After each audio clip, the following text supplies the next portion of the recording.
Kalaipuli S தானு அவர்கள் வந்து கொஞ்ச நாளைக்கு முன்னாடி தந்தி டிவிக்கு ஒரு பேட்டி கொடுக்கும்போது சூப்பர் ஸ்டார் ரஜினிகாந்த் அவர்கள் நடித்த கபாலி திரைப்படம் வந்து உண்மையான வசூலை கணக்கு பண்ணோன்னா 1000 கோடிக்கு மேலே வசூல் பண்ணியிருக்கோம் அப்படின்னு சொல்லியிருந்தார்.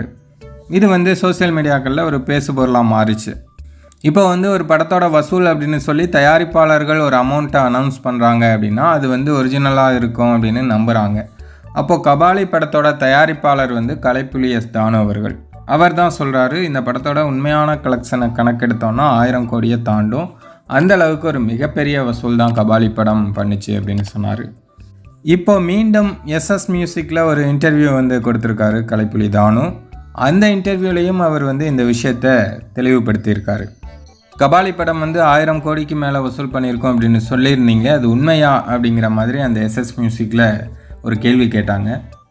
அதுக்கு தானு என்ன சொன்னார் அப்படின்னா, கபாலி திரைப்படம் வந்து உண்மையான வசூல் எடுத்தால் அது 1000 கோடிக்கு மேலே பண்ணியிருக்கோம்.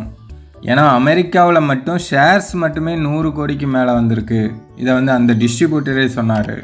ஓவர்சீஸில் அது எத்தனையோ கோடி பண்ணியிருக்கோம். நம்ம கணக்கே 100 யூஎஸ்ஏ மட்டும் 100 கோடிக்கு மேலே ஷேர் வந்திருக்குது. ஓகே, அந்த டிஸ்ட்ரிபியூட்டர் அவரோட ட்விட்டர் ஃபேஸ்புக்கில் போட்டார். ஓவர்சீஸ்லாம் பயங்கரமான ரெக்கார்ட்ஸ் பண்ணியிருக்கு. இதுவரையும் எந்த படமும் அந்த ரெக்கார்ட்ஸை முறியடிக்கலை. அந்த அளவுக்கு அந்த ரெக்கார்டை இதுவரை எந்த படமும் தொல்ல. இங்கேயுமே ஒரு மிகப்பெரிய கலெக்ஷன் தான் பண்ணுச்சு.